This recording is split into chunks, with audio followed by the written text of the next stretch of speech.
Hey guys, it's Timmy, and this is Pro Wrestling Unlimited, as we are here on the 13th of November, 2019, to talk about everything that went down tonight on AEW Dynamite. You know, AEW Dynamite had some good matches, I will give it that, but overall, I wasn't really interested in the show.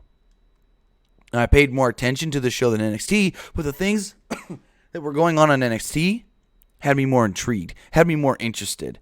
The matches seemed better over there. I'm not saying the Dynamite was a bad show tonight, but from what I saw, and I haven't fully paid attention to and watched all of NXT, and I'm not going to do an NXT spoiler here, I felt NXT, from what I did see, was a little better.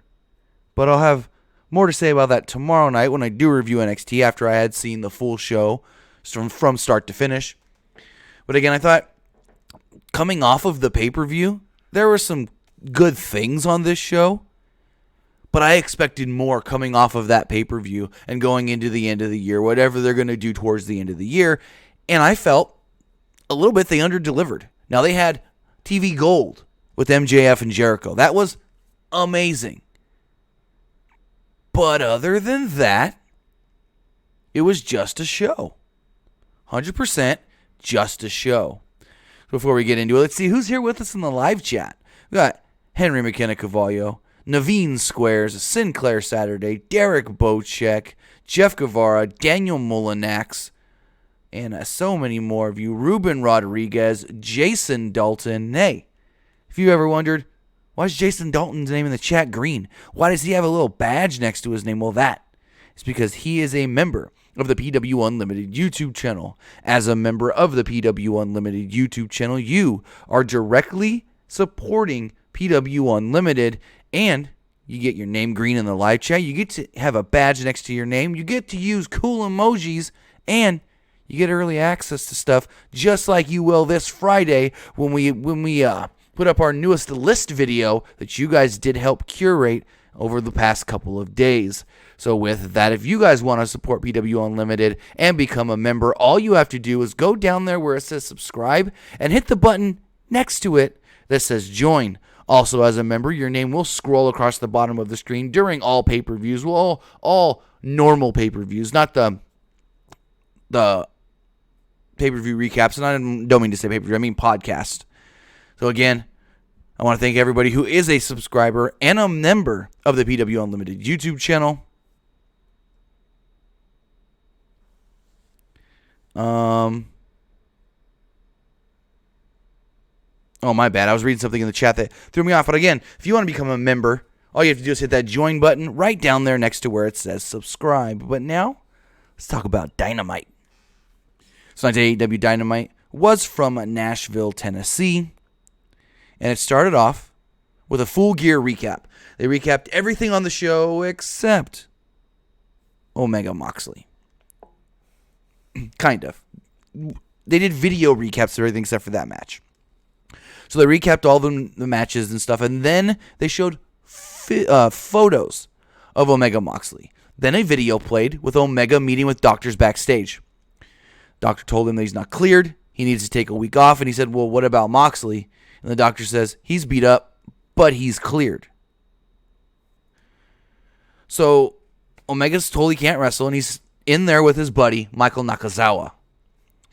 So, cue to the ring, and Moxley comes out. We knew Moxley was going to be on the show because they announced a couple hours prior, probably sometime this afternoon, Moxley's going to be in front of the live crowd. Moxley's going to speak. And so Moxley comes out through the crowd, gets in the ring, and who's in there? Michael Nakazawa. It's actually fun to say. Anyways, total squash match. Nakazawa just jobbed out here. Moxley won in mere seconds with the paradigm shift. So after the match, Moxley cut a promo, basically an open challenge. He said that he's many things, and one is not a liar. He said everything he promised would happen at Full Gear came true.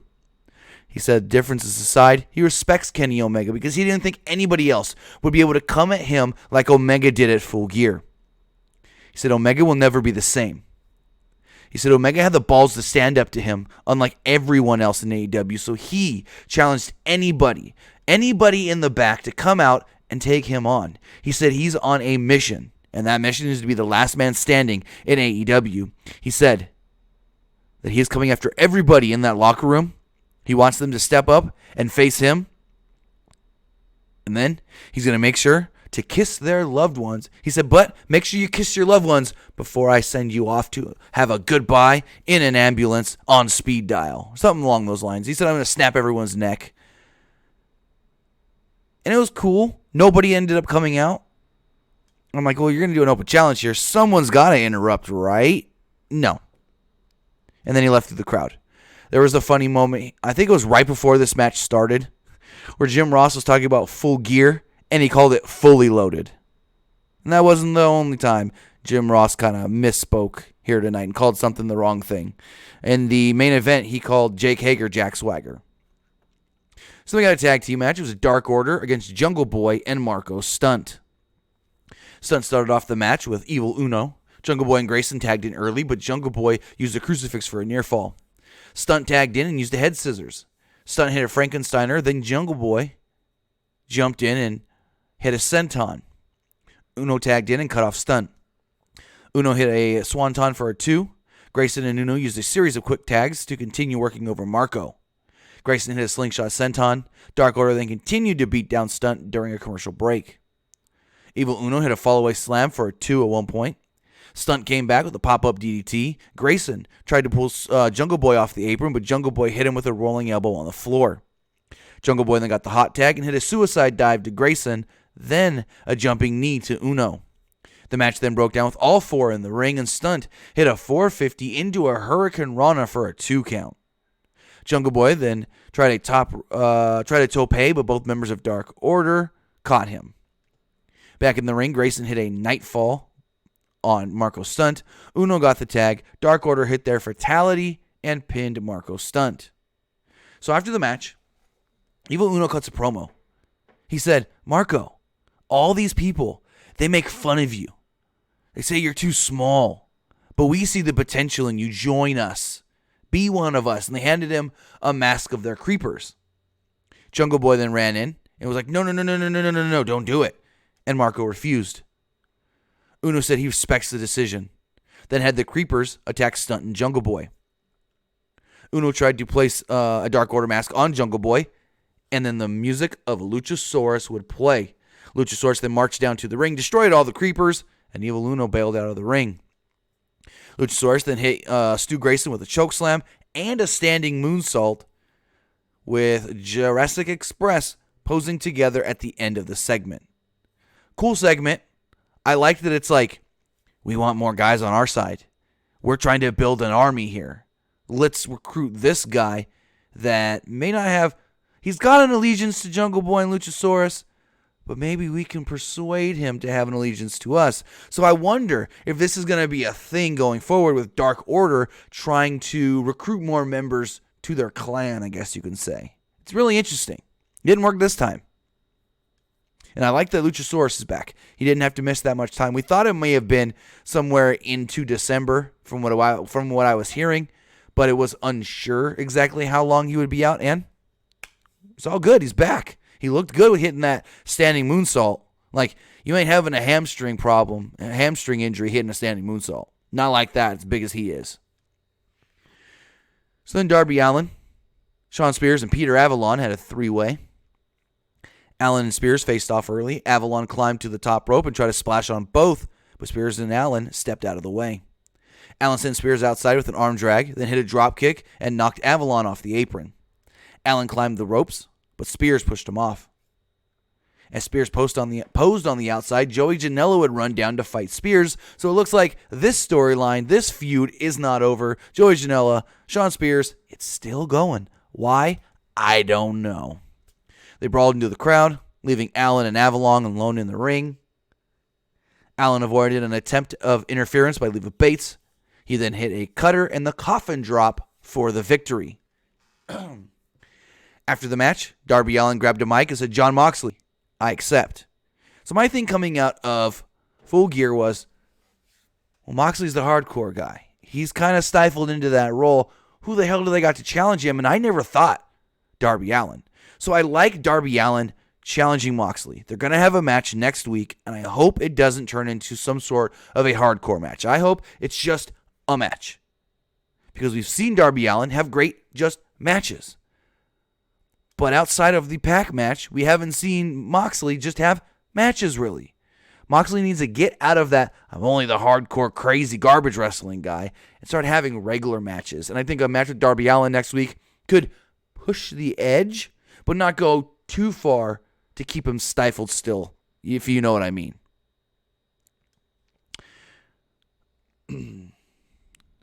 So after this, we got Nyla Rose against Danny Jordan. Rose hit a big boot. Jordan avoided a chokeslam and has slapped to the face. Rose countered with a whip into the corner, a lariat, senton, or Samoan drop, and then the beast bomb for the pin. Quick squash victory for Nyla Rose here. Cool. She needs more of this. They want her to be this menacing. Well, I don't know, because they want her to be this menacing big brute of a woman, but then they're doing the same thing with Awesome Kong. So it's like, who's your big brute woman? Who's your big, I'm bigger than all the other women. I'm stronger than all the other women. I overpower all the other women. Who really is that in this company? Is it Nyla Rose? As we saw at All Out when she dominated basically everybody in that Battle Royal? Or is it Awesome Kong? That's the interesting thing.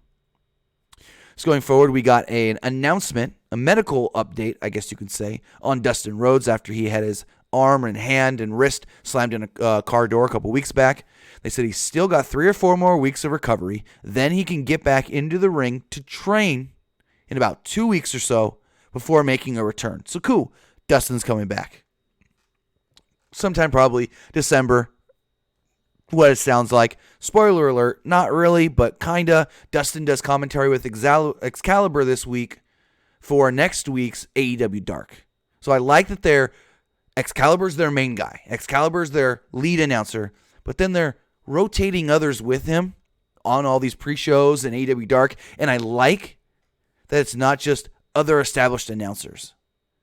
I think last week we had MJF on commentary. Next week we're going to have Dustin on commentary. I like that you're getting the wrestlers on commentary because you're also going to learn their personality as far as how they react to things in other people's matches and whatnot. Sinclair Saturday? Maybe not. And I'll talk about that here next. Well, almost next.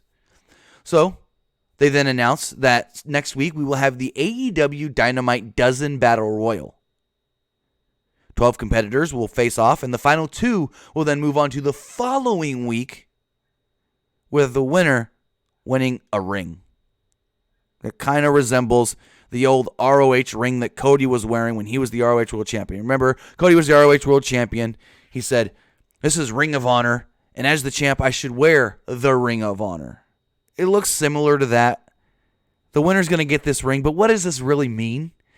I think this is random as all hell. I think this means absolutely nothing unless we get some sort of an announcement over the next week that, hey, if you possess the ring, maybe you get some sort of special opportunity. Maybe you can cash it in for a title shot. Maybe you can use it to call somebody out and get any match you want without having to go through management. I don't know. But this is very random. Makes no sense to me. I have no clue what this is for or why they're even doing this.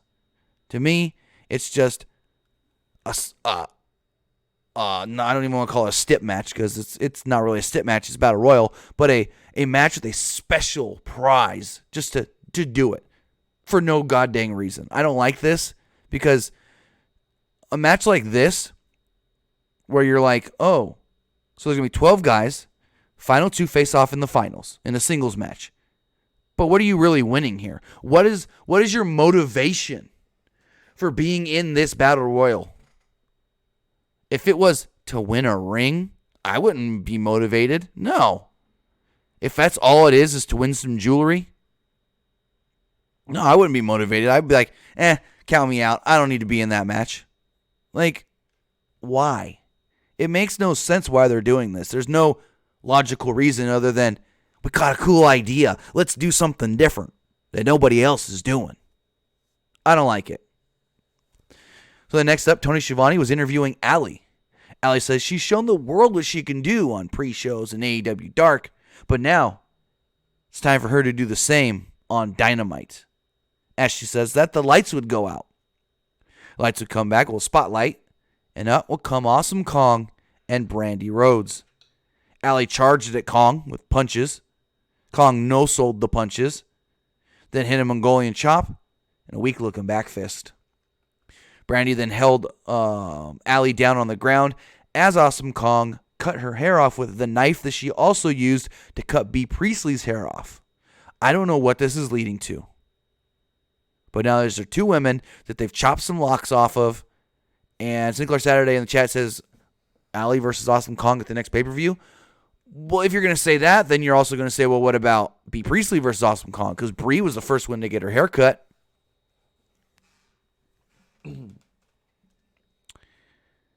So, we'll see. I don't know where this is leading to. Brandy's the manager or handler of Awesome Kong, and she just says, hey, beat that woman up and cut her hair. For what? Are we going to learn that in the end, she's taking this hair to make voodoo dolls of all the different women? Who knows? Blade Runner says, the Battle Royal is just like King of the Ring in WWE. Yeah, and I said earlier this year, WWE needs to put stakes on King of the Ring. There needs to be a reason why you're in King of the Ring. I said the same thing. At least when New Japan does G1, there's a reason. Because in the end, you get the briefcase. The briefcase gives you a title shot at their biggest show of the year, Wrestle Kingdom. I mean, even when they do the New Japan Cup tournament, the winner usually gets, or 99, I don't remember the last time the winner of the New Japan Cup did not get a title shot at the next big pay-per-view. So it's like, in New Japan, they get it. You do tournaments and special types of matches to win things, to get opportunities. But AEW, WWE, they're doing stuff for nothing. At least WWE's still got Royal Rumble and Money in the Bank where you actually earn opportunities there. But in AEW, it's like, okay, so we've seen with their version of the Rumble, the Casino Battle Royale, what could come of that. Both times, the winner has earned a championship match. But what are you really, like, I don't want to beat a dead horse here, but what are you really going to win or earn in the Dynamite Dozen Battle Royal? Like, a ring. Cool. So then you can come down to the ring and flash it in the camera before your matches. So a heel can win it and use it to knock out the babyface opponent. I just don't like doing specialized matches like this for no reason. And like I said earlier, I said it with King of the Ring. Put some stakes on that thing. Give the winner a title shot at like upcoming pay-per-view, Survivor Series, DLC, something. I mean, even if whoever wins King of the Ring gets a shot in Saudi Arabia at the world champion, something. So then, the best thing on the show, Chris Jericho comes out. He says he's still the Le Champion and demanded a thank you from everybody in the locker room and every employee in AEW. A thank you chant then erupted from the crowd because even though he's supposed to be the big baby or the big heel, the fans still love everything Jericho does. Jericho said that he wants to thank you from people who matter, not a bunch of jackasses from Nashville. I like that. Jericho knows what he's doing trying to shut down the crowd. So the lights then go out. Cody's music begins to play, and the chandelier begins to rise. So you think, okay, Cody's coming out. What is he going to say? I didn't technically lose. I want another shot. And then it's not Cody. It's the salt of the earth, the scumbag, MJF, and I just loved this. I loved MJF stealing Cody's theme, Cody's entrance, Cody's pyro, making everybody in that building and watching at home think that Cody's coming out, and then it's just MJF. And this man was hated in Nashville. This is the reaction that every big-time heel wants. This is the reaction that when you are supposed to be the company's number 1 or number 2 heel wants. And this crowd told MJF what they thought of him. So MJF comes down to the ring. Crowd's chanting asshole at him. He's hamming it up. He's just loving it. But he said the crowd didn't realize that he's not an asshole. The real asshole's Cody. He said people see him as a villain, but they've been cheering the true villain all along. The villain is Cody Rhodes. MJF said there's one person alive who knows the real Cody, and that's him. He said the real Cody is a liar, a user, and an abuser. He said that Cody wanted to be his mentor, but really, he just wanted to keep him under his thumb. He said, you are now looking at the new face, the real face of AEW. He then addresses Jericho. He said, hey, I'm a fan. He said he heard that Jericho wanted him to join the Inner Circle, and Jericho goes, well, actually, someone told me you wanted to join the Inner Circle, so what is it? Then they went back and forth and did the old Chris Jericho, Kevin Owens spot when Owens and Jericho were feuding with Roman Reigns. So they start going back and forth. Jericho said that MJF, it's just like him, and he wants to be like him. He said, what was it? Were your parents a little horny watching me beat up Juventud back in the 90s, 25 years ago on WCW Saturday night? And then 9 months later, a little twerp ass popped out. And MJF really goes, who's a Juventud? I loved it. It shows that, hey, he's a young guy. He may not know who Juventud Guerrera is. And they played that up. He's like, huh? Who's Juventud? Then they both started saying stuff at each other at the same time, going back and forth, back and forth, back and forth, back and forth. And they said, no. You know who the real biggest jackass in AEW is? And then on cue, 1, 2, 3, they both said, Cody Rhodes. Same thing Jericho did with Kevin Owens. But instead of with Kevin Owens, they said, Roman Reigns. And then Cody would appear on cue at the top of the ramp. So Cody gets to the top of the ramp. You got one stagehand coming out. QT Marshall, I think, came out as well. And they're like, Cody, don't do it. You're not cleared. Don't go down to the ring. And then he just wipes them out and runs down to the ring. He hit MJF with punches. Tried to power slam on Jericho, but botched it a little somehow, which is weird. Cody then hit a power slam on the second try, and Jericho rolled out of the ring. As Cody went to face off with MJF, Wardlow entered the ring. Wardlow, who we had heard about all the way back at All Out and seen one other vignette about, finally entered and laid out Cody with an attitude adjustment, then proceeded to choke out Cody with his own tie, draping him over the ropes. Referees ran down to make the save, and what I think this is MJF got himself a freaking muscle. MJF got himself an insurance policy. MJF is a smart heel. I love that what they're doing here, or at least what I assume they're doing here. No Gabriel Perez. MJF is not joining Inner Circle. MJF is going to be a heel that when times get rough, he's got Wardlow to fight his battle. Kind of like Jericho with Jake Hager. So it's like I do and don't like this at the same time because they're already doing it with Jericho and Jake Hager. Jericho's got Hager in his corner in all of his matches to be his muscle when he needs it. And now you've got MJF with Wardlow.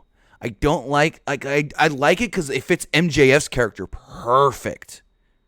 But they're already doing it. So that's where I'm kind of like, I like the bodyguard muscle thing, but you can't keep doing the same things with just different people at the same time. And that's one of the issues I have with All Elite Wrestling. Some of the things that they do are too repetitive, like this one. Jericho got himself a muscle bodyguard. Now MJF has got himself a bodyguard. And the one thing that I really don't like about that is Jericho himself said, you know, people try to compare you to me and say you just want to be me. So it's like, what? And another thing that the AEW does way too much is lights go out and then somebody just appears. Too much repetitiveness in this company right now, and we need to break things up. So Wardlow, like I said, lays out Jericho, or lays out Cody. Referees help him. Cody was helped to the back during the break, and it looks like Wardlow is now with MJF. So then we get Pac versus Hangman Page. So Pac hit a dive off the top rope early, then a moonsault off the post. He went for the Black Arrow, but Page avoided it. Pac rolled outside when Page hit a tope suicida. Pac tried a springboard dropkick, but Page kicked out. Pac hit a series of missile drop kicks. Page continued with a moonsault off the post. Or countered, not continued, countered. After a commercial break, they traded strikes. Page teased a buckshot lariat, but Pac blocked it. Page hit a discus elbow, then a discus lariat. Pac tried a low blow, but Page blocked it. Pac hit an enziguri for a near fall. Pac tried to bait Page into a brainbuster on a chair at ringside. Call back to their match at Full Gear. Page avoided and hit her brainbuster on the floor.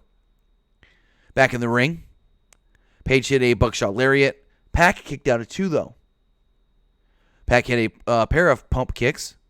Pac hit a series of stomps to the head, and then a Black Arrow.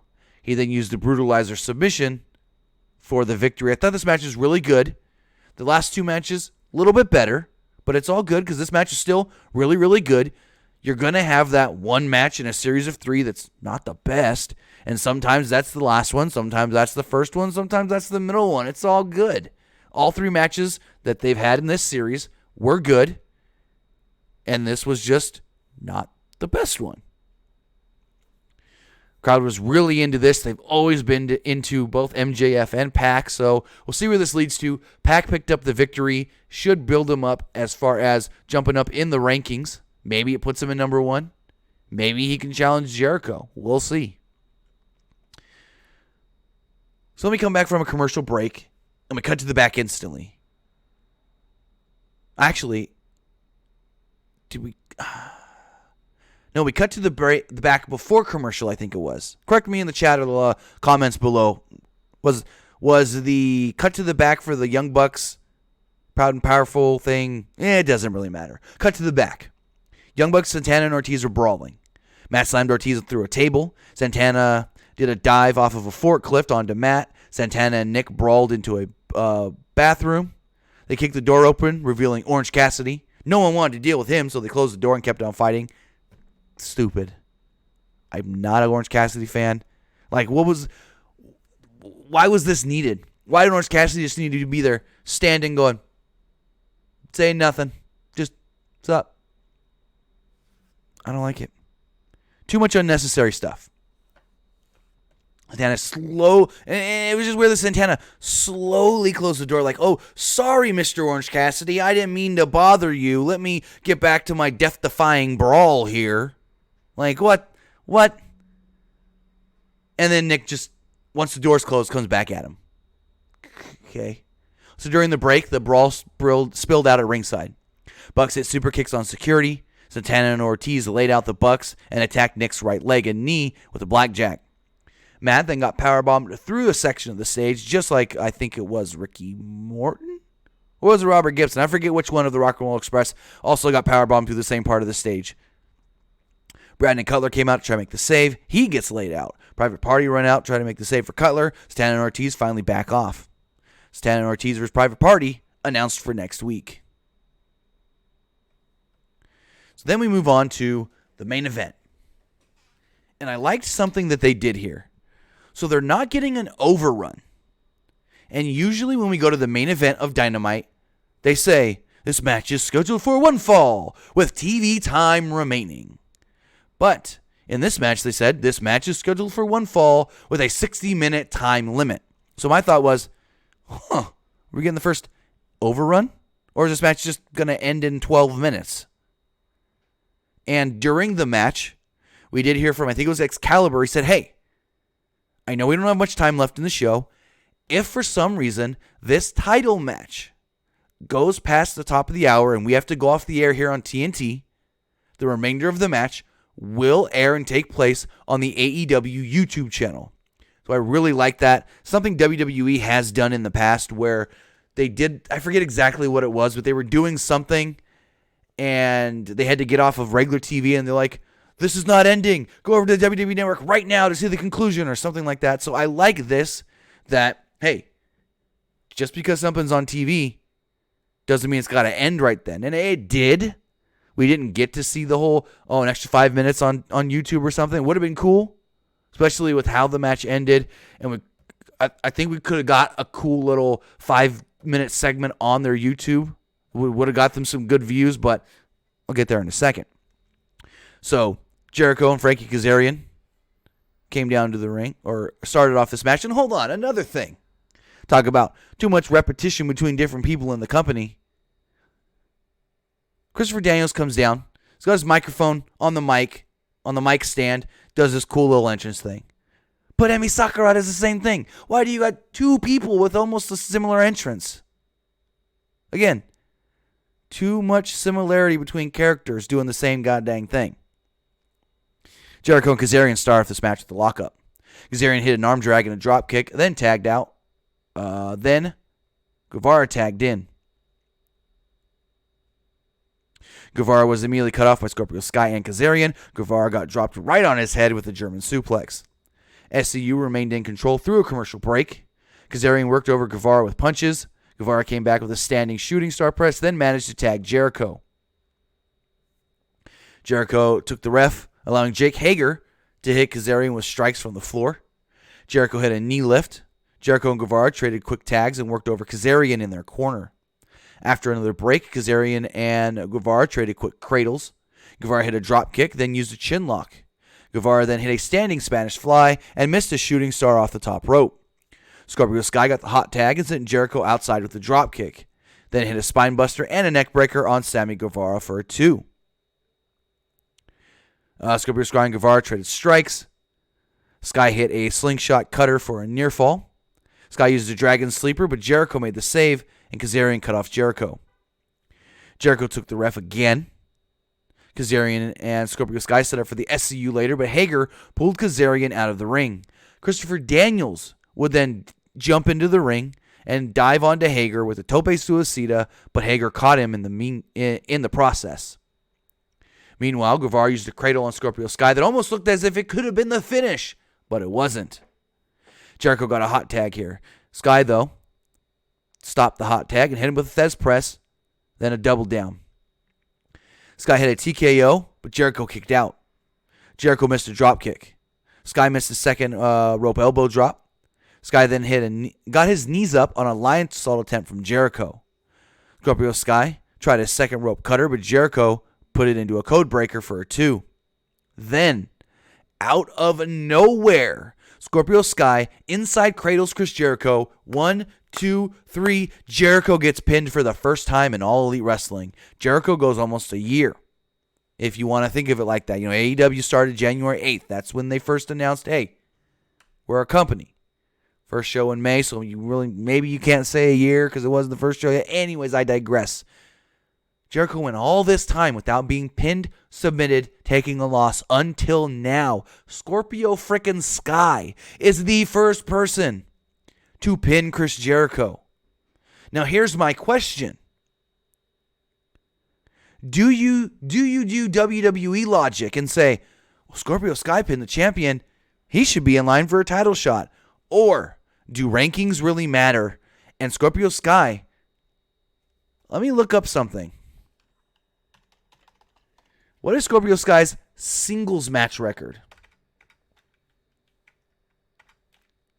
That's what I want to see. Because he's not in the top 5. I can tell you that. Let's see. Scorpio Sky. Because here's the thing I'm thinking. It's like you can go WWE logic and say, well, you pinned the champ. You should get a title shot. Or do you do the whole, well, yeah, you pin the champ, but you don't have the record that qualifies you to have earned a title shot over time. Let's see. The AEW website's not wanting to load properly. There we go. Here we go. So, Scorpio Sky. Scroll down to S. If you want to go the whole rankings really matter thing, Scorpio Sky has had no singles matches. So you couldn't say, hey, he's got some good wins. Yeah, he's got 8 wins, but they're all in tag and trio matches. So where do they go from here? Scorpio Sky, the first ever person to beat Chris Jericho. He pinned the world champion. It's got to lead to something, right? After the match, Jericho goes bananas, berserk. He starts ripping apart the guardrail, hitting the turnbuckle with the chair. This is where I say you could have got some gold on Twitter or on YouTube. Or you could have went 5 minutes. You'd be like, Jericho grabs the mic right as the show's going off the air, and Excalibur can go, Chris Jericho, he's got a mic. What is he going to say? Head over right now to the AEW YouTube channel to hear Chris Jericho's comments after taking his first loss. Could have done a 5-minute promo on Scorpio Sky, you stupid idiot. You know what? I'm going to avenge that, and blah, blah, blah, and boom. Sets up a match for next week. Maybe it doesn't have to be with the title on the line. Jericho, Scorpio Sky. Jericho wants to avenge the loss. Singles match. Did they do that? No. I thought that would have been cool with the whole, hey, if this show extends past the hour, go to the YouTube. Check out more. And they could have done something with Jericho. Pissed off that he finally got beat for the first time. Wants to avenge that loss. I mean, I'm booking it for you, AEW. You need Jericho versus Scorpio Sky next week so Jericho can get his win back. I mean, he doesn't have to get his win back. You would assume.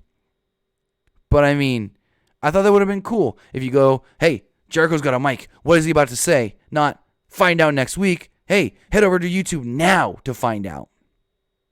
But that was it.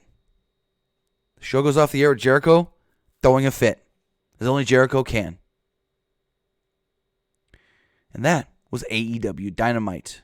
I want to say thank you to everybody who did join me here live to talk about everything that went down tonight on AEW Dynamite on TNT. Thank you to everybody who watches later right here on YouTube and listens on podcast services all around the world, just like iTunes, Google Play Music, Stitcher, SoundCloud, Spotify, Google Play Music, everywhere else we're at. And as I always say, if we're not on a podcast service that you use, let us know. Hit us up on Twitter at PWUnlimited. Hit me up myself at Timmy Buddy. Find us on Instagram. Search Pro Wrestling Unlimited. Find us on the Facebook. Facebook.com/Pro Wrestling ULTD. If we're not on a podcast service that you use, hey, let me know, and I'll try to get us on there. But with that, we will be live again tomorrow night, talking everything that went down on tonight's NXT on the USA Network. So, guys, I'll see you tomorrow night. Have a good night.